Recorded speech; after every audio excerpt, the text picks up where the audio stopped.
Evangelio de Lucas capítulo 12 versículos 32 al 59.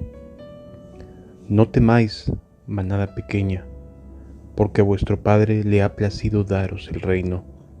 Vended lo que poseéis y dad limosna. Haceos bolsa que no se envejezcan, tesoro en los cielos que no se agote, donde el ladrón no llega ni polilla destruye. Porque donde está vuestro tesoro, allí estará también vuestro corazón. Estén ceñidos vuestros lomos y vuestras lámparas encendidas, y vosotros sed semejantes a hombres que aguardan a que su señor regrese de las bodas, para que cuando llegue y llame, le abran enseguida. Bienaventurados aquellos siervos a los cuales su señor, cuando venga, halle velando. De cierto os digo que se ceñirá y hará que se sienten a la mesa, y vendrá a servirles. Y aunque venga a la segunda vigilia, y aunque venga a la tercera vigilia, si los hallare así, bienaventurados son aquellos siervos. Pero sabed esto, que si supiese el padre de familia a qué hora el ladrón había de venir, velaría ciertamente, y no dejaría minar su casa.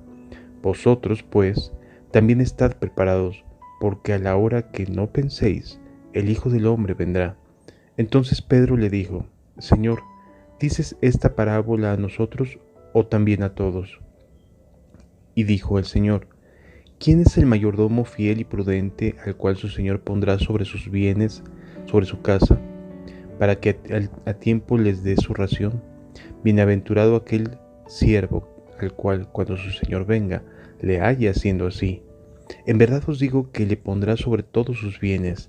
Mas si aquel siervo dijere en su corazón: mi señor tarda en venir, y comenzare a golpear a los criados y a las criadas, y a comer y beber y embriagarse, vendrá el señor de aquel siervo en el día en que éste no espera, y a la hora que no sabe, y le castigará duramente y le pondrá con los infieles. Aquel siervo que, conociendo la voluntad de su señor, no se preparó, ni hizo conforme a su voluntad, recibirá muchos azotes. Mas el que sin conocerla hizo cosas dignas de azotes, será azotado poco, porque todo aquel a quien se le haya dado mucho, mucho se le demandará, y al que mucho se le haya confiado, más se le pedirá. Fuego vine a echar en la tierra, ¿y qué quiero si ya he incendiado? De un bautismo tengo que ser bautizado, y cómo me angustio hasta que se cumpla. ¿Penséis que he venido para traer paz a la tierra? Os digo no, sino disensión, porque de aquí en adelante 5 en una familia estarán divididos, 3 contra 2 y 2 contra 3. Estará dividido el padre contra el hijo y el hijo contra el padre, la madre contra la hija y la hija contra la madre, la suegra contra su nuera y la nuera contra su suegra. Decía también a la multitud: cuando veis la nube que sale del poniente, luego decís: agua viene, y así sucede. Y cuando sopla el viento del sur decís: hace calor, y lo hace. Hipócritas, ¿sabéis distinguir el aspecto de los cielos y de la tierra? ¿Cómo no distinguís este tiempo? ¿Y por qué no juzgáis por vosotros mismos lo que es justo? Cuando vayáis al magistrado con tu adversario, procura en el camino arreglarte con él, no sea que te arreste el juez, y el juez te entregue al alguacil, y el alguacil te mete en la cárcel. Te digo que no saldrás de allí hasta que hayas pagado hasta la última blanca. No temáis, manada pequeña. Qué expresión tan llena de ternura, tan llena de amor, de paternalismo, una expresión que te deja saber qué tan vulnerables podemos ser a veces como cristianos, como familias que estamos buscando el reino de Dios y su justicia. La expresión me hace sentir a mí como tierna, una expresión como tierna, como amable, como protectora, de no tener temor, aunque seamos poquitos. Estamos en medio de un ambiente en el cual las tensiones, la maldad, todo crece de manera desmedida, todo crece de manera abrumadora, y cada vez nos vamos haciendo como más pequeños en medio de un mundo tan caótico, tan lleno de inmoralidad. Y la Biblia me dice: no tengas miedo. A lo mejor puede ser una persona, 2 personas, 3 personas, una familia, qué sé yo, pero veamos la ternura con la que Jesús nos está diciendo: no tengas miedo, manada pequeña, porque a vuestro Padre os ha placido daros el reino. Es decir, nos ha abierto los cielos. De verdad, hermanos, nos ha abierto los cielos, nos está tomando en cuenta, nos está considerando para su obra, nos está llamando, nos está diciendo de manera bien tierna: no tengas miedo, manada pequeña, porque a vuestro Padre le ha placido daros el reino. Y entonces nos hace pensar en el siguiente texto, que dice: por tanto, vended lo que poseáis, ¿no? Vende lo que poseéis, como diciéndonos: no te quedes con nada aquí en la tierra, no te aferres, despoja en tu corazón de cosas terrenales, de cosas pasajeras, de cosas vanas.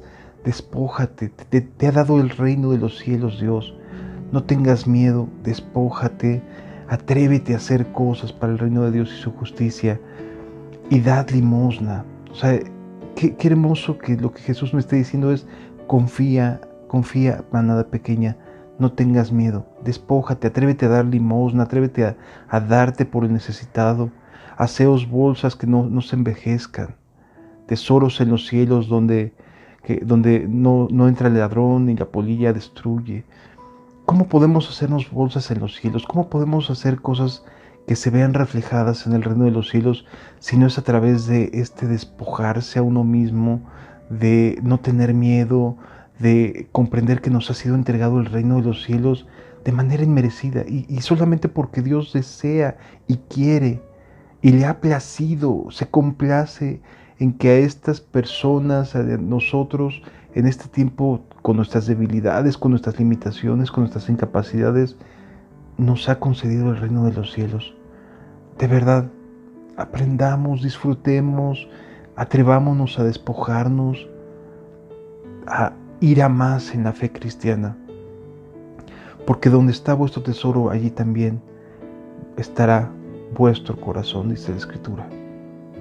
Porque donde tengamos lo más valioso, las decisiones que tomamos, las tomamos en función de lo más importante que tenemos, de lo más valioso, de lo que nuestros pensamientos predominan.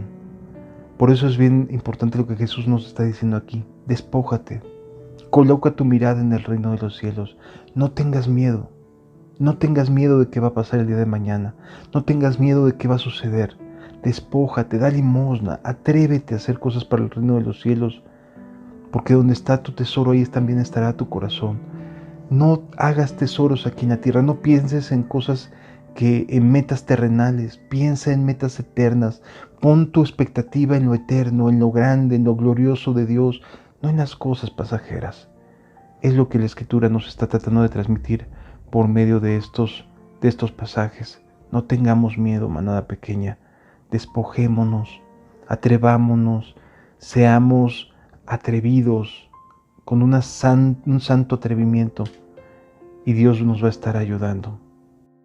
Después de que la Escritura nos enseña a despojarnos, de que Jesús nos invita, nos hace saber que el reino de los cielos está en nuestras manos, que nos ha sido entregado, nos dice que nos despojemos, lo siguiente que nos pide es que estemos como apercibidos. Dice la Escritura en el versículo 35, estén ceñidos vuestros lomos y vuestras lámparas encendidas. Es decir, disposición, estar vigilantes, estar conscientes todo el tiempo de la inminente regreso de nuestro Señor Jesucristo, de que Él va a volver, de que las cosas no se van a quedar así para siempre. El momento que puedes estar pasando, que estés con dificultades, no te preocupes, no se va a quedar así para siempre.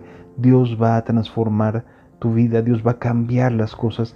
No tengas miedo, mejor prepárate. Es lo que la Escritura me está diciendo: prepárate. Que nuestros lomos estén ceñidos. La palabra ceñir quiere decir listos o preparados, que el cinturón quede ajustado para que podamos entenderlo más en nuestros tiempos modernos, que nuestro corazón esté como ese cinturón listo, como cuando uno se pone la ropa y está listo para salir a la calle. Así, aquí en México tenemos muchos desastres con características de terremoto, y hemos aprendido a que apenas suena la alerta sísmica, te sales de tu casa, o sea, buscas la manera de salir fuera de las estructuras, de los edificios, de las casas. Y la escritura me llama aquí la atención porque lo que significa es como que cuando vayas a dormir, ten listo tu ropa a la mano. O es más, si puedes, duérmete vestido. Duérmete como para poder salir a la calle. Es lo que la escritura nos quiere tratar de transmitir cuando dice ceñidos vuestros lomos. Ten a la mano lo necesario. Ten tu ropa a la mano. Que estés listo para cuando el padre, en este caso dice, cuando el esposo llegue de las bodas, dice el versículo 36, y vosotros sed semejantes a hombres que aguardan a que su Señor regrese de las bodas, para que cuando llegue y llame, le abran enseguida. Es decir, nos hace saber de un estado de alerta, de un estado de no tomar las cosas a la ligera, de no vernos adormecidos, sino de estar conscientes, preparados, tomar las cosas en serio. A veces somos seres muy peculiares y por no decir a lo mejor llenos y cargados de glotonería y de maldad, pero tenemos una tendencia a querer evitar la fatiga, a ser confiados en cosas que no debemos de ser confiados, y cómo somos desconfiados a veces en cosas que debemos de atrevernos a confiar cuando se refiere a las promesas de Dios.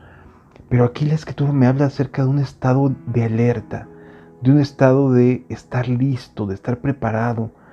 Entonces yo creo que esto nos habla, hermanos, nos habla acerca de que muchas personas hoy en día no están preparadas para el regreso de Jesús. La verdad es que no lo están.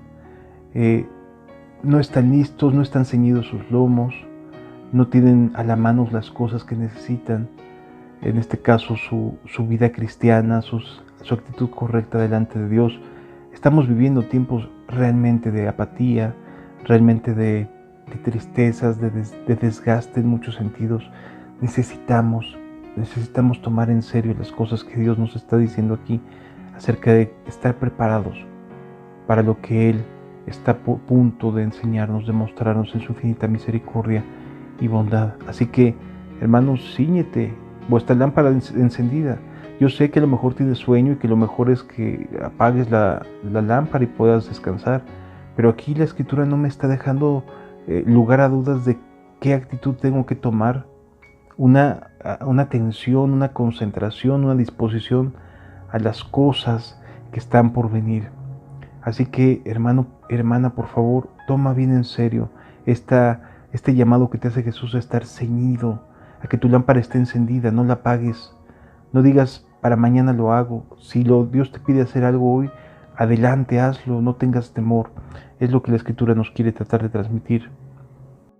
Lo que después trata de hacer Jesús es enseñarles a través de una parábola acerca de la mayordomía, es decir, acerca de qué hacer y cómo somos responsables acerca de las cosas que Dios nos ha concedido, que Dios nos ha dado o nos ha encomendado.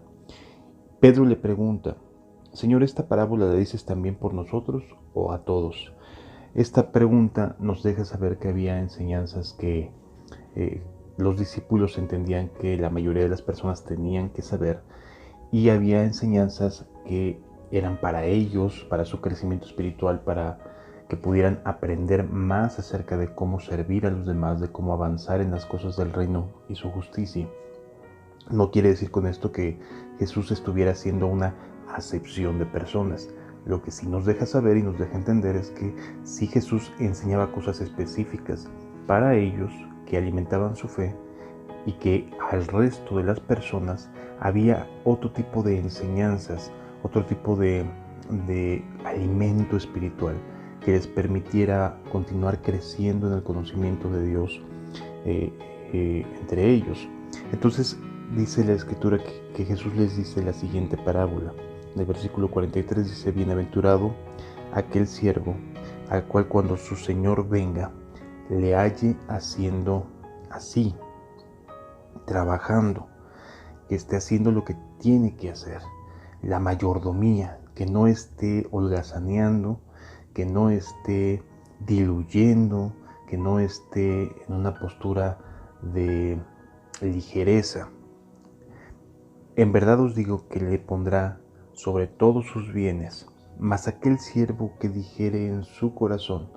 Obviamente esta actitud no va a ser una actitud visible para el resto de las personas, sino que tendrá una actitud en el corazón de, pues mi Señor tarda en venir, de no pasa nada, de aquí seguiremos después de todo esto, el día de mañana seguiremos aquí, dentro de 10 años seguiremos aquí, dentro de 20 años seguiremos aquí. Esta actitud no es la correcta. No sabemos si el Señor venga hoy en la noche.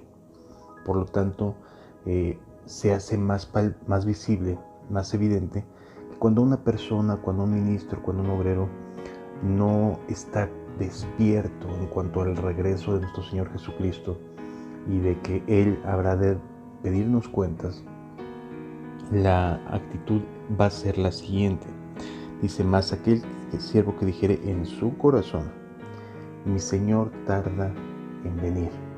No está pasando nada, no va a pasar nada, será un evento más este, será un evento más aquel, y en lugar de tener presente que cualquier día puede venir Jesús, no le interesa, sino que continúa con una actitud como si mañana pudiera estar aquí en la tierra. Y comenzare a golpear a los criados y a las criadas, y a comer y beber y embriagarse. ¿De qué nos está hablando esto?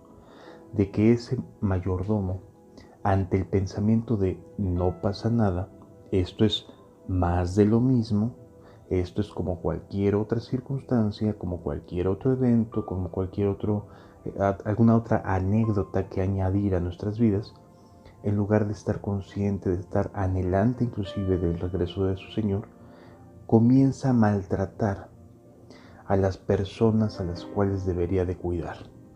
¿Sí? Aquí esta parábola se está enfocando al encargo que los discípulos, que los apóstoles van a tener en relación con las demás personas. Así que este ejemplo es muy práctico, es muy importante, sobre todo cuando uno tiene ya algún tipo de responsabilidad para con otras personas, de tener en cuenta que Jesús puede venir en cualquier momento, de estar despierto a esta verdad, porque si ponemos en nuestro corazón el hecho de que mi Señor tarda en venir y de no pasa nada y de que no va a ser hoy, sino que vamos dándole largas, vamos volviéndonos ligeros, nos volvemos, en lugar de personas anhelantes del regreso de Jesús, nos volvemos personas glotonas que fácilmente se divagan, se echan, dejan de preocuparse por las personas, dejan de atender la vida espiritual de la gente, etc. Es decir, se llenan de glotonería y embriaguez. Dice el versículo 46, va a venir el Señor, vendrá el Señor de aquel siervo en el día en que éste no espera, y a la hora que no sabe, y le castigará duramente y le pondrá con los infieles. Los mayordomos, los obreros, los predicadores, los evangelistas, como le querramos llamar, que están puestos para servir a otros y no lo están haciendo, sino que están pensando en lo propio, en lo suyo, estarán muy expuestos a que cuando su Señor venga y no los haya trabajando y sirviendo a los demás, los ponga con los infieles. Ahí Jesús les está haciendo una clara advertencia a los suyos, acerca de las consecuencias que puede haber de no estar consciente de que Jesús puede regresar en cualquier momento. Qué importante es entender estas cosas y aprenderlas desde la perspectiva que Jesús las ve y las quiere transmitir. Los versículos 47 y 48 del Evangelio de Lucas, en el capítulo número 12, me llaman mucho la atención porque me hacen saber que más vale correr riesgos para servir a los demás que quedarse con el temor de fallar. Dice el versículo, dice, aquel siervo que conociendo la voluntad de su Señor no se preparó, ni hizo conforme a su voluntad, recibirá muchos azotes. Yo lo que entiendo aquí es que habrá una realidad que habremos de vivir aquellos que hemos predicado el Evangelio, que hemos sido llamados a ser pastores, a ser líderes, a hacer lo que Dios nos encargue a hacer, independientemente del título, porque hoy en día parece que los títulos pesan más que las acciones. Entonces, lo que aquí Jesús nos quiere transmitir es que aquel siervo que, conociendo la voluntad del Señor, no se preparó ni hizo conforme a su voluntad, recibirá muchos azotes. Mas aquel que, sin conocerla, hizo cosas dignas de azotes, o sea, se equivocó, porque no la conocía, pero hizo lo que tenía que hacer, o buscó hacer la voluntad de Dios, será azotado poco. Esto es muy llamativo, y ojalá y pudiéramos comprenderlo todos aquellos que anhelamos obispado, que anhelamos pastorado, que queremos servir a Dios, que queremos que nos conceda la oportunidad de servirlo, ganando almas, etc. Si sabemos la voluntad de Dios, y bueno, no solamente aquellos que anhelamos obispado, sino que pueda ser extensivo a todos, aquellas personas, aquellos discípulos, aquellos cristianos que conocemos la voluntad de Dios, que estamos convencidos de que algo que está ahí en la Biblia es una verdad. Dice la Escritura, aquel siervo que, conociendo la voluntad de su Señor, no se preparó. Y esta es la negligencia que puede existir, la falta de preparación ante algo que sabemos que Dios quiere hacer. No se preparó ni hizo conforme a su voluntad, ni se preparó ni actuó con relación a lo que ya sabía que era correcto, va a recibir muchos azotes. Es lo que nos está diciendo. Mas aquel que, sin conocerla, aquel obrero, aquella persona, aquel cristiano que no conocía la voluntad de Dios, pero se atrevió a actuar, se atrevió a prepararse, aunque no conociera la voluntad de Dios, se atrevió a prepararse, a actuar, recibirá poco, será azotado poco, dice la Escritura. Porque sí, efectivamente, a lo mejor se equivocó. Eran dignas de azotes las cosas que hizo, sí. En su intento por prepararse, en su intento de hacer la voluntad de Dios, sin conocerla con claridad, pudo haberse equivocado. Pero lo que Dios está mirando es la preparación, el esfuerzo y el intento por hacer su voluntad, a diferencia del que sí conocía su voluntad. Esto a mí me enseña, y es algo que he tomado como cristiano, como pastor, como obrero, como una forma de vida. Prefiero equivocarme en el intento, aunque no conozca la voluntad de Dios. Prefiero equivocarme tratando de hacer que la palabra de Dios se extienda, que la palabra de Dios sea conocida. Prefiero equivocarme en ciertas decisiones, en ciertas acciones, desconociendo la voluntad de Dios, porque sé que recibiré pocos azotes, que si conociéndola me niego a hacerla. Es lo que he optado yo en lo particular, Abraham, como parte de mi vida, de decir, Señor, voy a hacer esto aunque pueda equivocarme, voy a hacer aquello aunque pueda equivocarme. No tengo clara cuál es tu decisión al respecto, pero pues algo tengo que hacer. No me puedo quedar con las manos cruzadas, viendo cómo abres puertas por un lado, cómo abres puertas por otro lado, cómo veo tu gloria derramándose en tal o cual persona. Algo tengo que aportarle, y a lo mejor me voy a equivocar. A lo mejor mi intento de hacer algún bien no es el atinado, porque no conozco exactamente la voluntad de Dios en ese sentido. Pero estoy tan seguro del amor de Dios en mi vida, de cómo me cuida, que sé que me va a corregir. Y sé que recibiré pocos azotes porque no ha sido con una intención mala.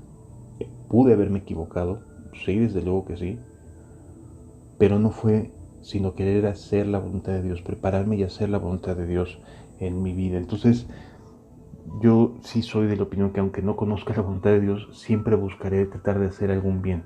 Si llego a fracasar en mi intento, lo entiendo, aprenderé, pero no me quedo con los brazos cruzados. No puedo detenerme en decir, ay, ¿qué tal si me equivoco? hacer el bien, tratar de hacer el bien dentro de mi capacidad, dentro de mis limitaciones, dentro de mis posibilidades, es lo que procuro hacer. Yo te invito a que también lo tomes en cuenta en tu vida como cristiano, como cristiana. Lo que a continuación hace Jesús es hacer una clara referencia a que las cosas, cuando las personas se atreven a seguir a Jesús, se atreven a buscar hacer la voluntad del Padre, es que van a sufrir lo que Jesús a continuación nos enseña es que vino a echar fuego a la tierra. No vino a traer paz en un sentido dentro de las relaciones interpersonales. De hecho, por eso nos dice aquí la Escritura, porque dice, estará dividido el padre contra el hijo contra el padre, la madre contra la hija contra la madre, la suegra contra la nuera, contra su nuera y la nuera contra su suegra. Cuando la Escritura y cuando Dios aparece en el corazón de alguien y Jesús viene a la vida de alguien y esta persona comienza a prepararse, comienza a hacer la voluntad de Dios, su decisión va a generar que las personas que están a su alrededor, a menos que estén en el mismo sentir, que sean cristianos, que amen a Dios y que busquen las mismas cosas, por lo regular va a generar un rechazo, o estar a la defensiva, o estar con una actitud de ¿por qué está cambiando? Todos los seres humanos que conocemos a Jesús hemos pasado por lo mismo y seguimos pasando por lo mismo. Nuestros intentos de hacer el bien pueden fallar y pueden fracasar, pero el estar buscando hacer la voluntad de Dios, el estar buscando prepararnos para recibirlo, es la actitud que a Él le agrada, que Él quiere que tengamos. Entonces, esta actitud proactiva va a generar incomodidad, va a generar que otras personas no tan proactivas se sientan por debajo o se vean incomodados o incomodadas en sus actitudes, en sus posturas, en lo que ellos pensaban que debía de ser, etcétera, etcétera. Y va a generar divisiones de opinión. Esto es distinto, hermanos. Aquí lo que quisiera que pudiéramos aprender y enfatizar es que son los que se atreven a hacer cosas, los que van a generar un tema de conversación. Y este tema de conversación puede ser en un sentido positivo o en un sentido negativo, pero vas a estar presente en la vida de las personas con buenas opiniones o con malas opiniones. Que no te importe, que no le des entrada, no te parezca importante, porque lo va a suceder. Aquí Jesús nos dice que va a suceder en el entorno más íntimo de la persona, de aquel que se está atreviendo a prepararse y que se está atreviendo a hacer cosas por la voluntad de Dios. Conozcamos la voluntad de Dios o no, que nos estamos atreviendo a trabajar, a hacer cosas. Porque hoy en día muchas personas creen que la sana doctrina que conocen es como su garantía. Y la verdad es que no es cierto. La Biblia, la palabra de Dios nos lleva a actuar. La verdadera fe actúa, no se queda de brazos cruzados y sigue aprendiendo y sigue haciendo como que hace y no hace. No, la verdadera fe se mueve hacia adelante, va hacia adelante, está caminando hacia la voluntad del Padre que está en los cielos. Entonces, esta actitud proactiva, esta actitud de algo tengo que hacer, de ir hacia adelante, de atreverse a hacer cosas, esto genera una división de opiniones. Quiero dejar aquí bien claro que es una división de opiniones. No significa con esto que yo me voy a alejar o yo me voy a poner en una postura agresiva o nos va a haber pleito, no. Lo único que nos dice es que va a generar divisiones, va a generar opiniones encontradas. Entonces, es totalmente normal que esto suceda. Cuando una persona cambia, va a generar que haya una separación con respecto a lo que otros no están queriendo hacer para Dios. Eso siempre va a suceder. en una congregación, en una comunidad, se pueden dar divisiones justamente por estas causas, porque alguien o un grupo desea avanzar en pos de la voluntad de Dios y otro grupo no quiere ser incomodado, no tiene la misma expectativa, no tiene los mismos deseos, no tiene los mismos anhelos, no participa de la misma visión y por lo tanto prefieren mantener ciertas comodidades, ciertas ideas, ciertos pensamientos, y lo que va a producir es que se va a dividir entre los que quieren avanzar y los que no quieren avanzar, entre los que quieren ir hacia adelante en pro de una vida entregada, consagrada, llena de Dios, y los que quieren la vida llena de Dios pero sin ser proactivos respecto a su voluntad, ¿sí? Entonces siempre se va a generar esto y muy probablemente una iglesia se vaya a provocar, se vaya a dar una división cuando el Espíritu Santo llega. Va a haber un grupo de personas que dirán, sí, yo quiero seguir, y habrá otro grupo de personas que dirán, no, yo no quiero seguir por ese camino. Cada quien lleva su tiempo y cada quien lleva su historia. No juzgo ni a unos ni a otros. Sin embargo, definitivamente se van a generar polémicas y divisiones. Espero que lo vayamos entendiendo, amados, porque no siempre las personas van a acompañar las decisiones que puedas tomar, pero atrévete a tomarlas. No siempre van a ser del agrado, pero atrévete a hacerlo, porque lo único que yo leo en todos estos textos es a un Jesús preocupado porque las personas se preparen y hagan la voluntad de Dios, y nos advierte que habrá consecuencias. Eso es lo único que nos está diciendo aquí la Escritura. Por eso nos dice la palabra de Dios que el viento sopla, que puede la gente vislumbrar las etapas del clima, del sol, de la luna, las estaciones, y pueden saber si va a llover, si no va a llover, se puede predecir, etc. O sea, la gente ya puede fácilmente discernir su entorno climático, ¿no? O de frío, de calor. Lo puede hacer, sabe en qué momento usar un suéter, una campera, como dicen en Argentina. O sea, la gente sí puede discernir su entorno social, su entorno climático, y no puede discernir que los tiempos de Dios están llegando.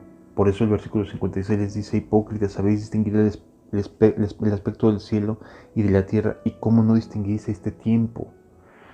Yo de verdad quisiera que pudiéramos guardar en nuestro corazón: Cristo viene pronto y necesitamos prepararnos y hacer la voluntad de Dios, despertarnos, porque Cristo ya está a las puertas. Sí. Necesitamos despertar en todo este ambiente que estamos viviendo. Es bien importante entenderlo. Y ya por último, lo que nos dice Jesús es: procura arreglarte con tu adversario cuando vas en el camino. ¿Sí? Versículos 58 y 59 dice: cuando vayáis al magistrado con tu adversario, procura en el camino arreglarte con él. Trata de hacer las paces, procúralo. No te está diciendo que va a suceder o que forzosamente se va a tener que quedar las cosas en paz, ¿no? A lo mejor alguien tiene muy marcada la idea de que mereces ir ante el juez y aunque pidas disculpas y aunque hagas lo que Jesús te pide de tratar de arreglarte, pues no se logró. Bueno, pues no se logró. Ya Dios determinará de qué manera actúa con cada uno. Pero sí es bien importante tratar de hacer las paces en todo momento y en todo lugar, ¿de acuerdo? Yo espero que podamos aprender y que podamos sacar provecho de estas reflexiones. Que Dios te siga bendiciendo. Hasta luego.